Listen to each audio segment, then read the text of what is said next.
और अब सुखदेव जी कथा सुना रहे हैं कि एक दिन भगवान के पिता वसुदेव जी ने अपने महल में नारद जी को आमंत्रित किया और नारद जी से उन्होंने कहा, सब अपने अपने काम पे लग गए हैं, बच्चे बड़े हो गए, बच्चों के बच्चे हो गए,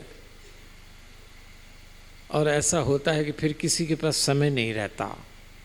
तो हम बूढ़े बूढ़ी बैठे हैं, तो मन हुआ कि आपसे सत्संग कर लें। देखो कितना बढ़िया संकेत आया है कि उम्र के एक पड़ाव पे सत्संग कर लेना चाहिए। अगर बूढ़े हो रहे हो तो तेरे मेरे का चक्कर छोड़ दो, बहुत हो गया, इसने ये कह दिया, उसने वो कर दिया, हमारा ये रह गया। अरे छोड़िए, ये सब यहीं छूटना है। वसुदेव जी देवकी जी बातचीत करते हैं, नारद जी सत्संग करते हैं, निमि 9 योगीश्वर, इन सब की चर्चा आती है और बहुत अच्छी बात बोल रहे हैं।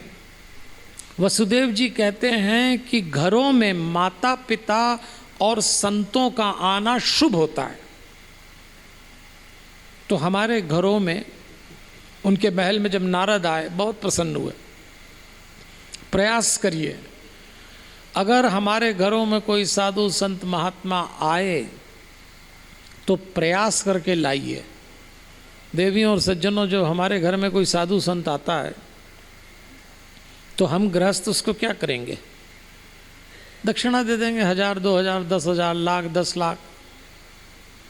लेकिन आपको मालूम है, भगवान का नियम है कि जब हमारे घर में कोई साधु संत आता है तो हम उसको दें, वो तो अपनी जगह है, लेकिन उसके पुण्य के कण हमारे घर में छूटी जाते हैं, जो कई पीढ़ियों तक काम आते हैं। इसलिए महात्माओं का, साधु संतों का, गुरुजनों का हमारे घरों में आना जाना बने रहना चाहिए। आज बड़े प्रसन्न हैं। नारद जी कहते हैं भागवत धर्म पवित्र करने वाला है, इसलिए कहा है विश्व भावना न सद्य पुनाति पुण्य श्रवण कीर्तन। शुद्ध और पवित्र ये जो ग्रंथ आप सुन रहे हैं, इसके लिए कहा है। इसकी प्रत्येक घटना, इसका हर प्रसंग, इसका एक एक श्लोक हमको पवित्र करने वाला है। इसलिए सुनिए, हमारा चित्त बहुत दूषित है, आप अन्यथा मत लें, लेकिन अगर ईमानदारी से आप अपने मन का विश्लेषण करें तो आप पाएंगे इस मन में वो सब कुछ है जो आप बाहर किसी को बता भी नहीं सकते। ये ऐसा है, इसकी धुलाई करने वाला है ये ग्रंथ। ये हमारे क्लेश विकार मिटा देता है। ऋषभ देव के 100 पुत्रों का वार्तालाप आया, नारद जी सत्संग करके चले गए। इसलिए अपने परिवारों में सत्संग होते रहना चाहिए। ये जो हमारे अग्रवाल साहब के परिवार ने गया जी भागवत कराई है, ये जो मातन हलिया परिवार ने अनुष्ठान किया है, ये उसी की परंपरा है कि हमारे परिवारों में सत्संग होते रहना चाहिए। एक बार इस परिवार के लिए जोरदार करतल ध्वनि से इनका मान करिए। अब भगवान के पास शंकर जी आए, ब्रह्मा जी आए और उन्होंने कहा, महाराज ये लीला समेटिए, बैकुंठ सूना है, चलिए आप हमारे साथ। साष्टांग प्रणाम किया भगवान को सबने, कहा चलो महाराज, चलो चलो। ब्रह्मा जी कहते हैं आपकी कीर्ति मन का मैल मिटाने वाली है, सर्वलोक मल अपहा। आप जब चले जाएंगे तो आपकी कीर्ति का गान श्रवण करेंगे लोग, जो मन का मैल मिटाती है। मैंने फिर कहा, इस कथा का लाभ यही है कि मन का मैल मिट जाए। इसीलिए मैं आपको टोकता रहता हूँ, भाई 3 घंटे सुनो, 2 घंटे सुनो, 1 घंटे सुनो, पर ईमानदारी से सुनो, क्योंकि कथा श्रवण में मन जरूर बेईमानी करता है। 125 वर्ष हो रहे हैं महाराज, ब्रह्मा जी और शंकर जी कह रहे हैं कृष्ण जी से लीला समेटिए, चलिए बैकुंठ सूना है। भगवान मुस्कुराते हैं। भगवान कहते हैं तैयारी तो मेरी भी है, लेकिन जरा मेरा यदुवंश थोड़ा गड़बड़ हो रहा है, तो उसको थोड़ा ठीक ठाक कर दूं, फिर चलता हूं आपके साथ। थोड़ी सी व्यवस्था और करना है। अपशकुन होने लगे द्वारका में। भगवान ने बड़े बूढ़ों से कहा प्रभास क्षेत्र में चलें, समय आ गया है, ये सब डूबने वाला है, 7वें दिन द्वारका डूब जाएगी। भगवान उद्धव को बुलाते हैं, उद्धव चल तू मेरे साथ, तू जीवन के संबंध में मुझसे प्रश्न पूछना, मैं तुझे जीवन के संबंध में उन प्रश्नों का उत्तर दूंगा, क्योंकि 7वें दिन द्वारका डूब जाएगी। और किसने डुबाई? भगवान ने डुबाई। समुद्र के साथ 2 अवतारों ने 2 तरह के व्यवहार किए।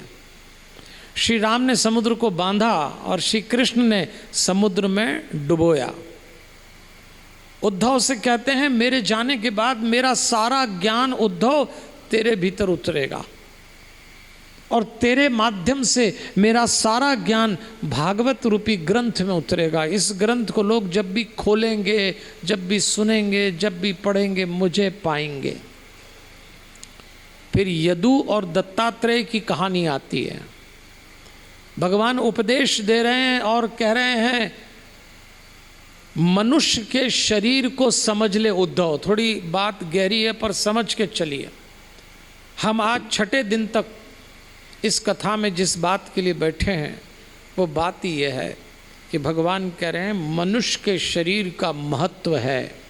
मैं पौरुषी प्रिया, इसका अर्थ होता है कि मुझको मनुष्य शरीर अत्यंत प्रिय है।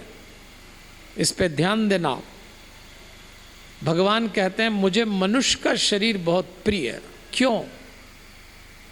क्योंकि सिर्फ इसी शरीर में संभावना है कि आप शरीर से मन को क्रॉस करके आत्मा तक जा सकते हैं। ये इसी में संभावना है। जानवर अपनी आत्मा नहीं छू सकता, और अगर हम अपनी आत्मा को छूना चाहें तो 2 वक्त ऐसे हैं हमारे जीवन में जब बहुत सरलता से हम आत्मा को छू सकते हैं। एक रात को सोने से पहले और दूसरा सुबह उठने के बाद। ये नियम बना लें कि जब भी सुबह उठेंगे अपने बेडरूम में नॉर्थ ईस्ट कॉर्नर पे कुर्सी लगा लें, उस पे बैठ के भीतर सांस बाहर सांस की क्रिया करके अपनी नीचे पड़ी ऊर्जा को ऊपर उठा लीजिए। क्योंकि भगवान कह रहे हैं देह गुरु मम विरक्ति विवेक हेतु विभत। ग्रंथ में लिखा है 24 गुरुओं की चर्चा आई है।